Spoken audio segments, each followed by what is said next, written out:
no, I'm steering in the right way. Oh, what a pretty place.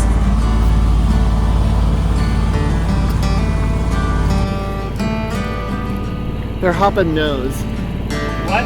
Hoppin' nose, not hoppin' not. Oh, hoppin' nose, sorry.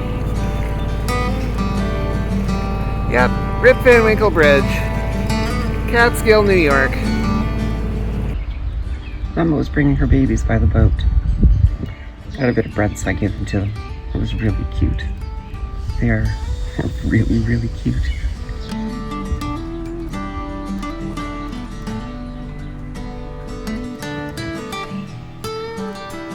One of the downsides of living on a boat is you never know where you're going to take a shower. One of the upsides of living on a boat is that you never know where you're going to take a shower. So much reminds me of where I grew up. These types of little buildings like this. Little community halls and stuff I had growing up. Well, this is the shower, so I should turn off the camera. Oh, what a gorgeous place to be stuck for a few days. So when we arrived, the boat beside us were taking down their sails, so we jumped in to help them because it's a Gulf Star 63. It's a big one, big sails. So we helped them get it down, and then as soon as we were done, they very kindly returned the favor and helped me get my sails down. Because of that, I didn't pull out the camera. So let me show you what we've done so far. So to get the sail down, I found out we had to swing this out. I started taking the actual screws off the hanks, but then I found out, well, Bruce next door realized, like, no, this can't be the way to do. And I saw this plate. We pulled this off, and there's where you can pull them off the track. And with that, we could get the mainsail off. And when the boom was still here, we just undid the back, and we were able to pull the whole thing forward, and the sail came out. For the jib sheet, I finally realized that this green-white with a little bit of red was the halyard to pull the jib sheet up. So with that released, I was able to pull it out and pull it all the way down and tie it off to the furler. This line's going in the garbage because it's got a tear in it, but that got this free. So with the jib off and with the mainsail off, we folded them up, and I'll show you where I put them. So with their help, I was able to get them packed up really tight, and I was trying to figure out where to put the sails for the trip home. Well, because at the time I was supposed to have Matt up there, and I was going to sleep in the quarter berth. I found that that's actually my favorite place to sleep, and just leave this for sitting and eating and whatnot. It's going to be a bit tricky because that table has to come out. It's bolted to the mast. That's something I have to do very shortly, is take the table out, lift the sole board, and try to figure out where the wires go. Yeah, the board's down here. This is one of the reasons the mast is not going back up. These supports are just completely perished. But I need to figure out where the wires go. I'm hoping the connections are in here somewhere, but they might be somewhere under the settee. In any case, I need to get the wires disconnected and ready to go so that when they're ready to pull the mast, they can just straight pull it. I don't really expect to keep anything that's on the mast, so if it's a problem and I can't figure out where the wires go, honestly, I'm probably just going to take the wire cutters to them and cut it. The radar is not working anyway. The lights at the top of the mast are working, the tricolor and the anchor light, but I don't trust the wiring. I've already mentioned that I was planning to do a complete rewire of the boat, so there you go. I also want to put conduit up the mast to make it easier to pull things in the future. With that down, the next thing I had to figure out is to build a mount for holding the mast for the rest of the trip home. Hoppin' Nose Marina is really good in that they have a pile of leftover mast horses. So Sue and the others went and helped find some that we could co-opt. So whoever was Francesca had one that was pretty close. It was a bit short. It used to have, these here used to come off here as supports. But when I put this in, I had to cut those off because it was too wide to fit in here. Once I was able to set it in, I was like, 3 or 4 centimeters too short where the mast rests, and it was fouling with here. So I took those 2 pieces that I cut off, screwed them to the bottom, and that gave me the height I needed. The next problem was I don't know what boat Francesca was, but that was blocking my vision. So the folks on the Golf Star, they had a skill saw. So I just drilled some holes in the corner and did plunge cuts to cut a hole, and that's the window so I can actually see where I'm going when it's mounted here. So this is ready now to be the mast horse in the cockpit. And they found this one, which we've already started to modify, that's going to sit right here. I'm gonna have to dial it in, and you can see there's already bolt holes. This one's been cut. I need to drill corresponding bolt holes here. And they very kindly, when they were out at the hardware store, picked me up some bolts. And when we tighten down the bolt, it'll sandwich onto the push pit, and it'll lock that in. And that's going to mount the front of the mast. Let's see. So the next thing they've asked me to do is, you might, before I go into that, you might notice that this horse is a straight pole. How do you keep it from falling over? So it's going to sit about right here. Let's see if I can see, right about here. And then I plan to strap it at the back to these two mount points. I gotta take these off.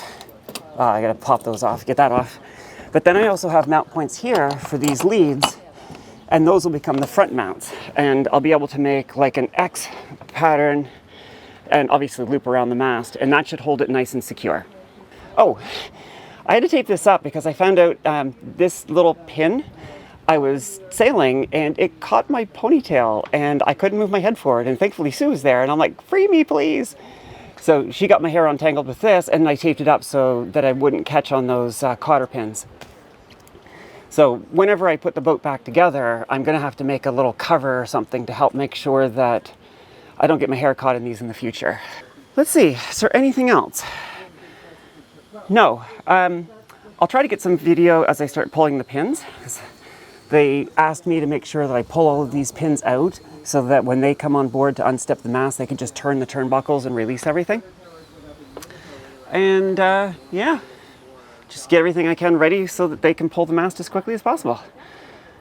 I gotta get to work. As you kind of have to plan for when you're doing a big voyage, sometimes things go unexpectedly. Matt had been, we got to Catskills and found out we were going to have to wait. We got to Catskills on Thursday and we found out we were going to have to wait until Monday to have our mast pulled. After a fairly intense week, he was like, hey, I'm going to go into town, be back on Sunday. And then Sue got a message from him saying that he wasn't coming back. I've not heard anything. I've tried messaging him, no replies. Obviously, that was a pretty big surprise. I was trying to reach him, couldn't reach him. So again, as I record this, there's a small chance he'll come back at later this afternoon, but I couldn't assume that. So I put out a call to some of my friends. I'm like, hey, I think I might need some crew. And Colin, who you're now going to meet, he was like, how can I help? I'm like, how soon can you get to the Catskills? And this was Saturday. This was yesterday. And within a few hours, he was like, all right, I got a bus ticket to Buffalo, a rental car from Buffalo to Catskills. I'll be there tomorrow afternoon, or tomorrow evening. If I can be philosophical for but a moment, I had two different people now who were going to crew on this trip. One, very much to his credit, told me up front before the trip started that he didn't feel comfortable and he was going to bail. I would have liked more notice, but that's how Susan came in. She popped in with less than 2 weeks' notice to crew for me, but only up to the Catskills. And I always knew she could only come this far because she has to go to a wedding. And then Matt bounced, and Colin just out of, like, yep, okay, drop everything, I'll come, I'll help. It's easy to let the people who let you down take up a lot of space in your head. I have been trying to remind myself frequently over the last 24 hours, make space in your head and in your heart for the people who help you, not for the ones who leave you. So, yeah, let me put this here, that to both Sue and Colin, fucking legends, both of them. I'm very, very fortunate to have a lot of wonderful, wonderful people around me. I've said that to all of my patrons, and let me say it especially to Susan and Colin, who've I mean, both of them literally dropped everything to come help. I am so incredibly lucky. All right, enough with that. So one of the things Tim at Lady K was talking about when he was talking about valuing boats and buying used boats was the value of a community. If a boat has enough of a following that there's still an active community around it. And one of the ways that this proved useful for me is before I started this trip, I was asking on the Landfall users group. Specifically, there's a CNC Landfall 38 users group. And I said, I'm going to get my mast pulled. Any advice? And someone said, yes, make sure you get your table disconnected. And I'm like, what? Sure enough, there's bolts holding the table to the mast. Now, once that comes off, the only thing left holding the table down is this one post.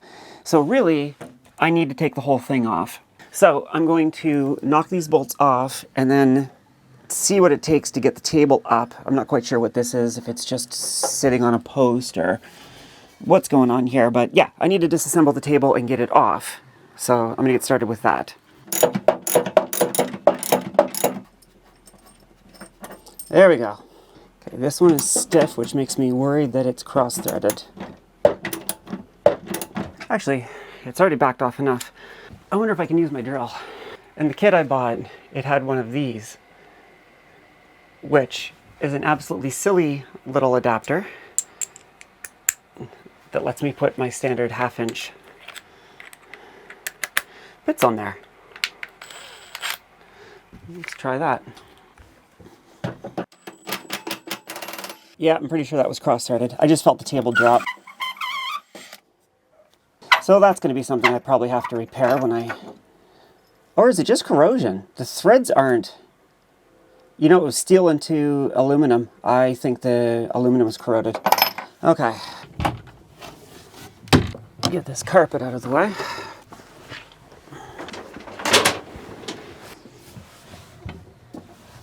Does this just lift up?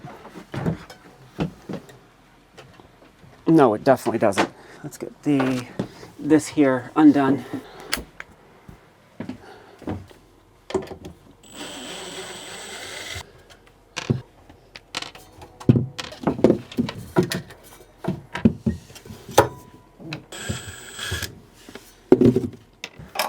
Need to get a bag to put all this together with. For now, I'll just keep it there. Ew. Ew, ew, ew. There's mold under there. Of course there is.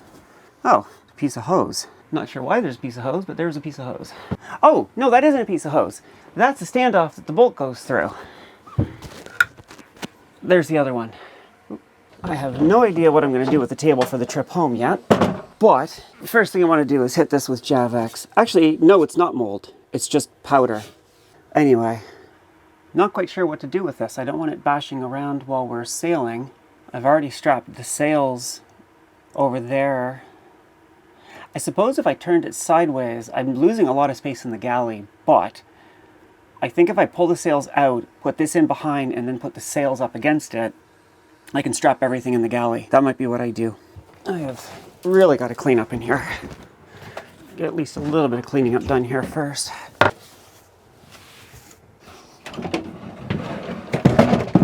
This is hardly going to be a full clean, but at least it gets the worst of it out of the way. Hardly perfect, but much better than it was.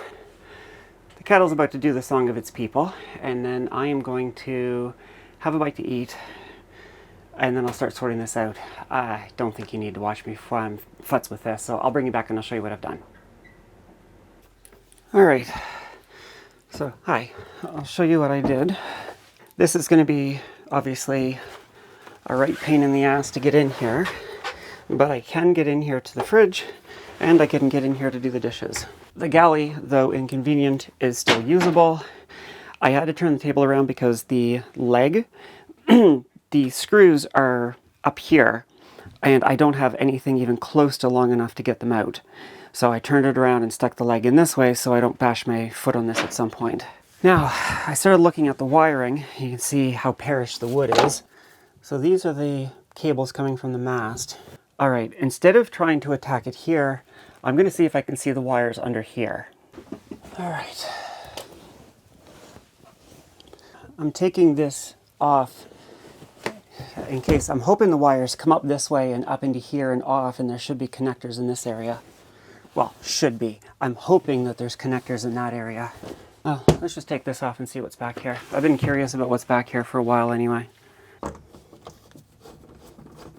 have to say, I do appreciate how much screws were used to not glue and epoxy. It may not look as pretty, but it's significantly more serviceable.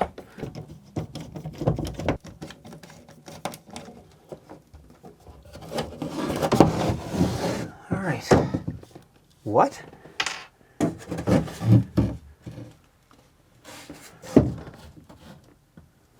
What? This is hollow behind here. Oh, that's a chain plate. I think. Yes. Okay. I don't know how well you can see, but up in here, can you see that? I can get my hand in behind here. So this is like a pocket. And I was like, what the fuck is this for? Pardon my language. And then I realized this is the chain plate that holds up that stay right there. There's going to be a chain plate. Yeah, there's a chain plate right here, which, yep, there. That's that chain plate. And this is the forward chain plate, all of them for the port side. So these wires are going forward. So more importantly, I don't see the wires for the mast. You can actually see back there, but spray foam. There's so much spray foam in this boat. Are those the wires?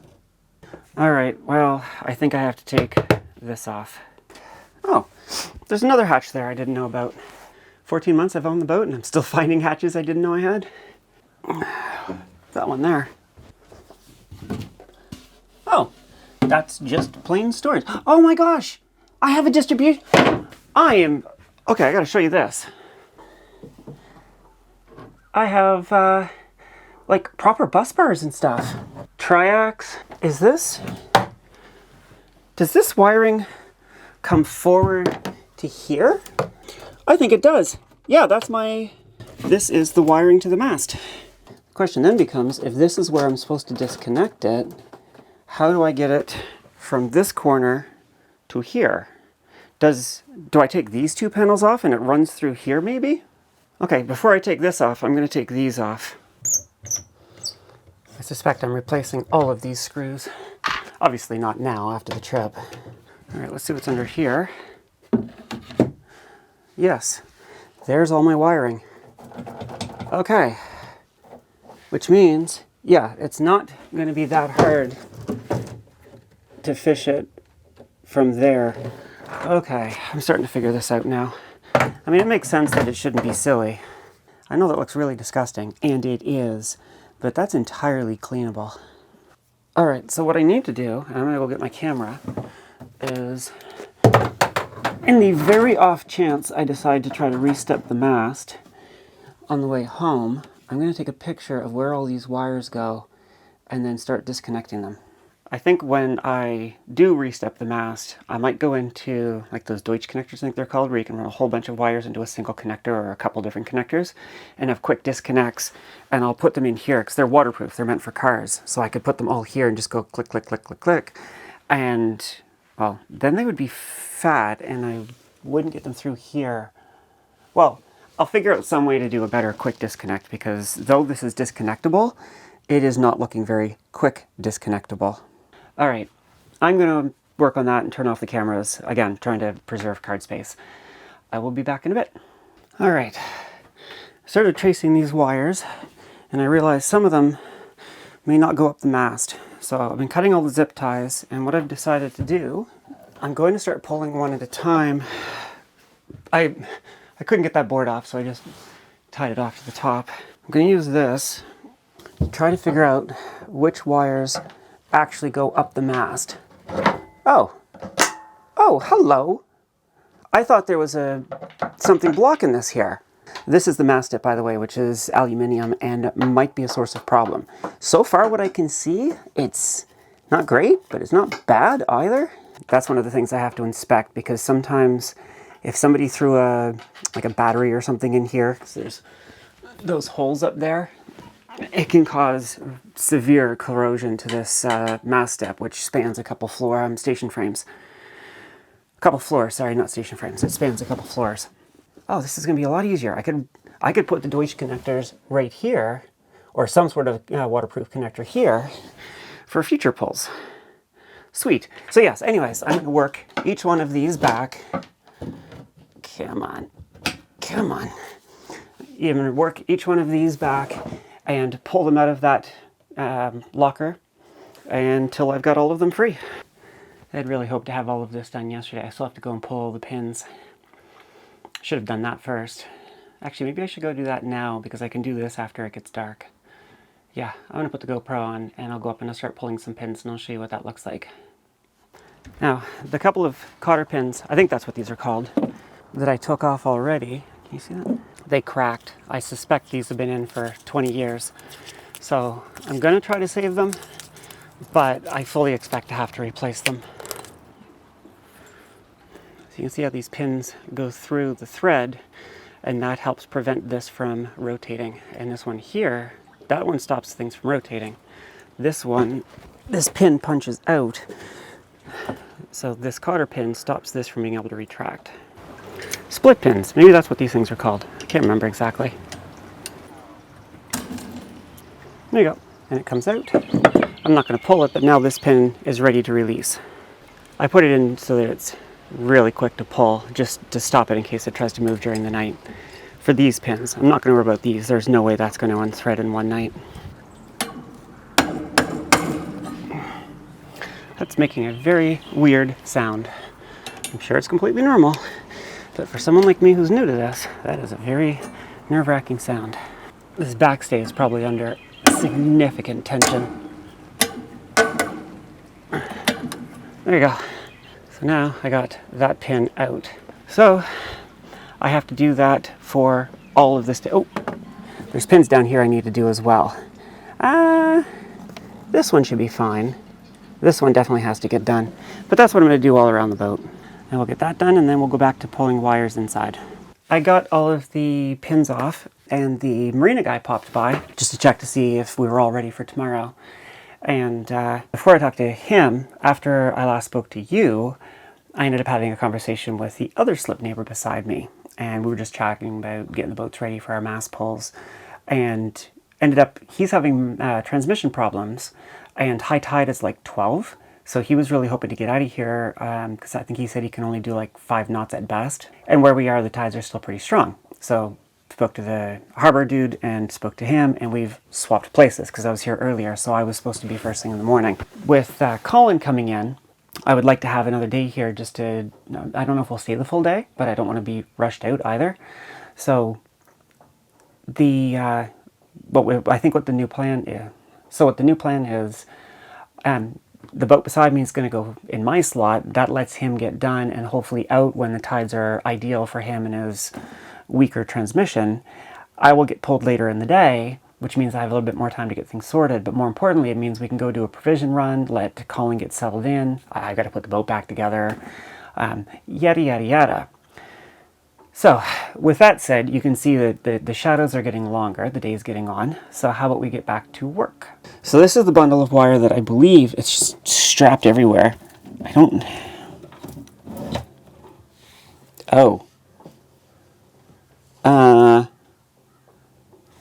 Yeah, okay. I would want to redo this anyway. This must be one of the main mast wires. So I'm going to have to cut this off, and obviously with these connectors being the way they are, they're all going to have to get cut. And that means they have exposed wire.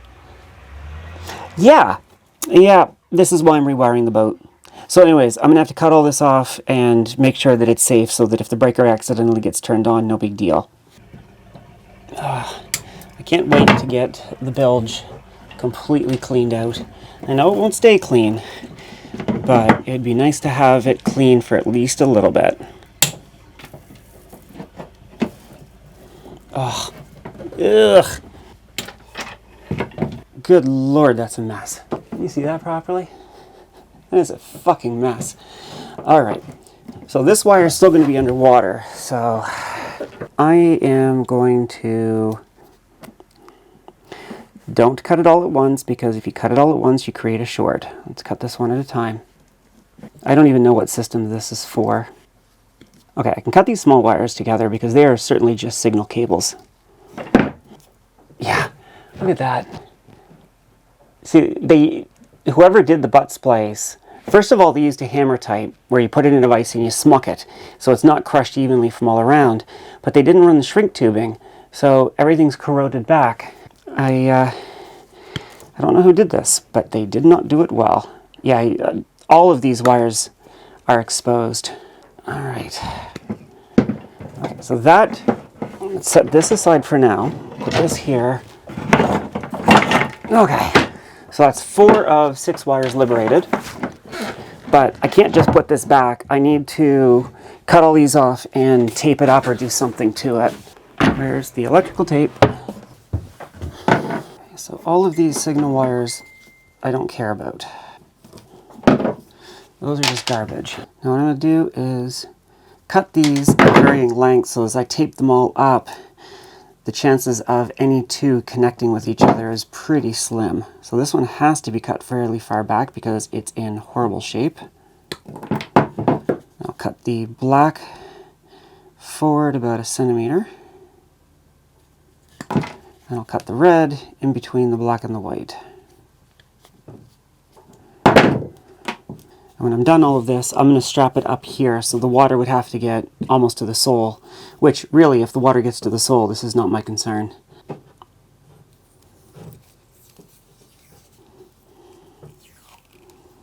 Now, even though the breaker's off, I'm still going to be very generous to give this thing the best chance of not having any water get into it if it does fall in the water. Again, this is absolutely not a long-term solution. Barely adequate short-term solution, but, well, here we are, aren't we? Okay, that should be adequate for the trip home. I just need some zip ties to get this really up here, so let me go find a zip tie.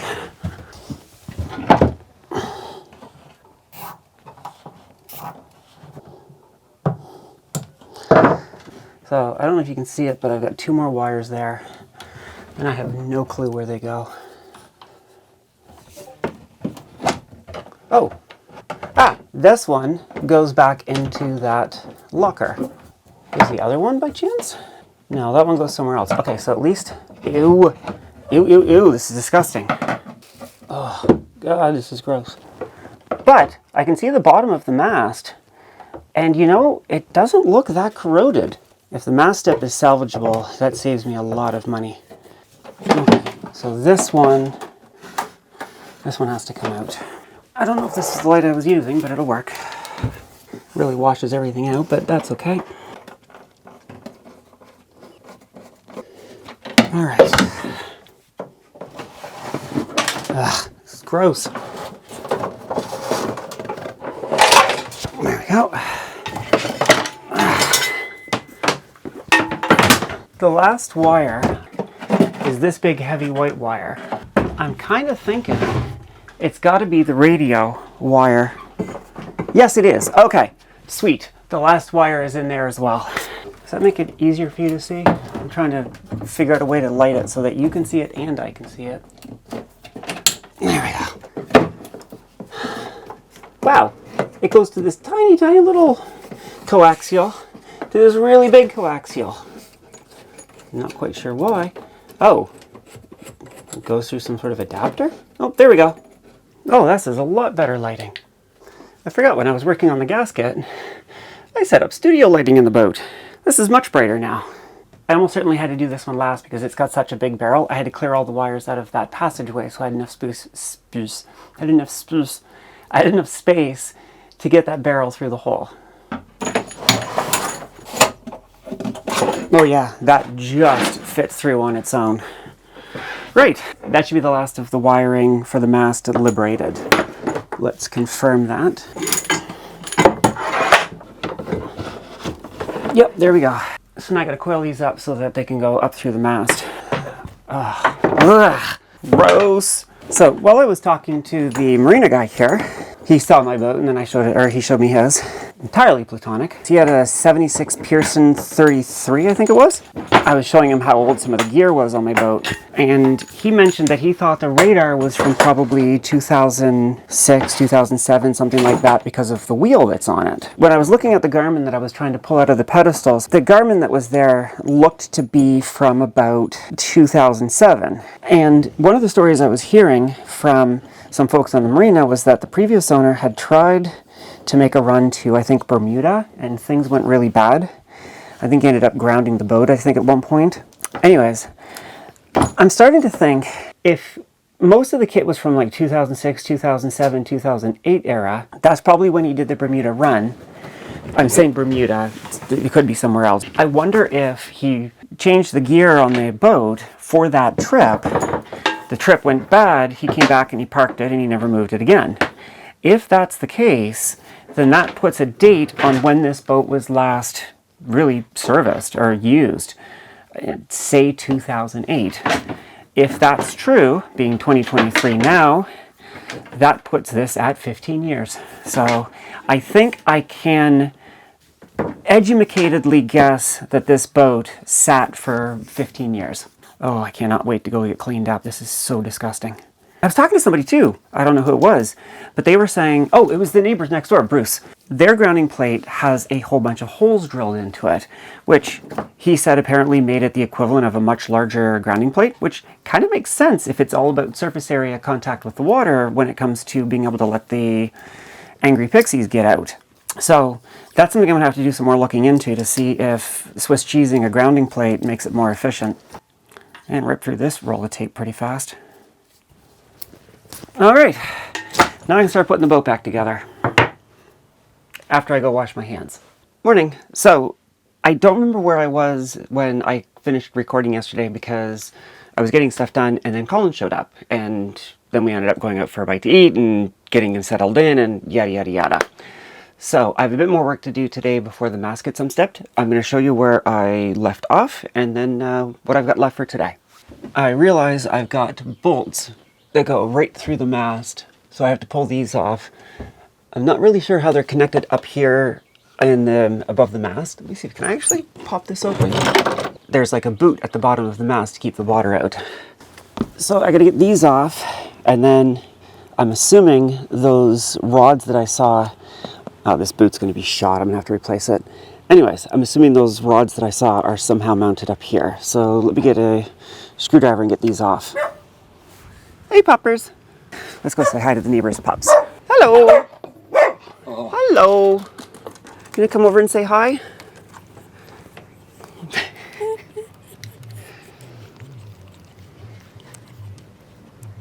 One of the many benefits of sailing life, you meet random people's dogs. Yeah. Yeah. All right, back to it. I think we probably will, yeah. We cruise, like, usually at... If I haven't said it before, that's one of my favorite things about sailing is all the new people you meet. Very friendly. How does this come apart? I mean, I probably shouldn't really worry about it because there's no way this is going back. This is so old and perished. I'm gonna have to figure out a way to waterproof this so it doesn't get water in the cockpit. Ah, okay, I see how that works. So there's the top of those metal plates. They're literally just hanging here. So I should be able to go down and take the bolts off and then lift these right out. So I'm gonna go do that. Righty-tighty, lefty-loosey. Saw a meme once that said, one of the things about being an adult they don't tell you about is how often you say to yourself, righty-tighty, lefty-loosey.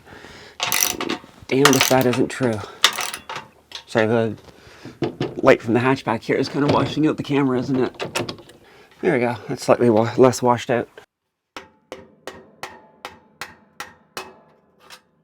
What I should have done is have a pile of baggies so I could label what all these are for when I took them apart. It's going to be a fun puzzle putting it back together.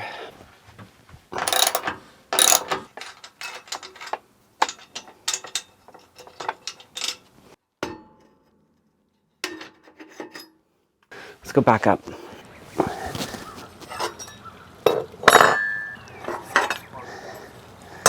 I'm hopefully going to be able to just brush all this down, clean it up, and get some duct tape on it, and that'll have to do. It's a lot of silicone.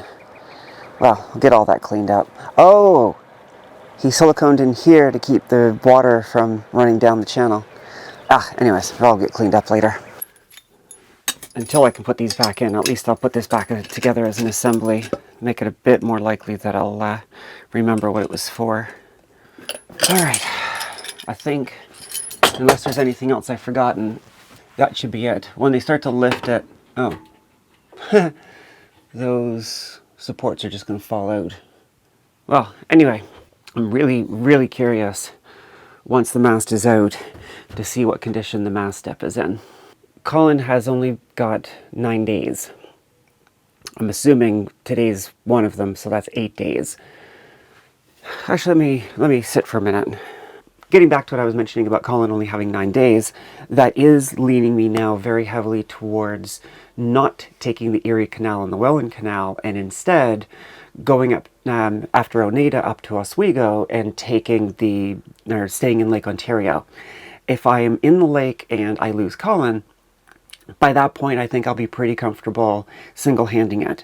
With that in mind also, I've asked Colin, I mean, obviously if he wants some time at the helm, he's more than welcome to it. I mean, the dude's a goddamn hero for coming out in such short notice to help me. But I've asked him to let me almost pretend like I'm single-handing and just be ready in case I'm about to cock up. And help me start to build up that confidence and the skills of being able to single-hand this girl, which is why I bought her. And he's very amenable to that because, of course, he is. He's amazing. So, I'm rambling. I think there was a lot of rambling in this episode. I apologize. And if you're here, thank you for watching the whole thing. I almost feel bad asking this one because I don't know if this is going to be the best episode I've ever done, but if you got something out of it, and more importantly, if you think it might be something other people might get something out of, could I ask you to do the usual YouTube doobly-doo-doop and like, subscribe, and do all that kind of stuff? It really does help with the algorithm, and if you made it this far, I'm assuming that you're not entirely bored. Thank you, and I'm the Digital Mermaid, and I'll see you, well, for you, fairly soon. For me, I will see you in about 10 minutes. Bye!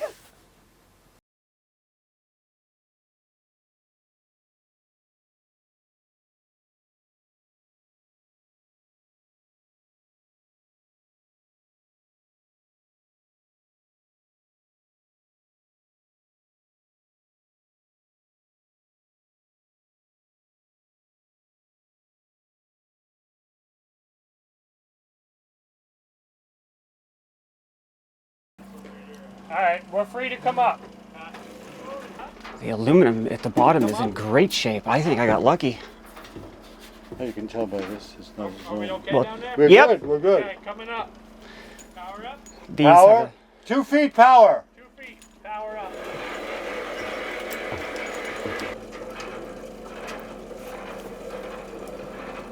are 3 inches. 3 inches.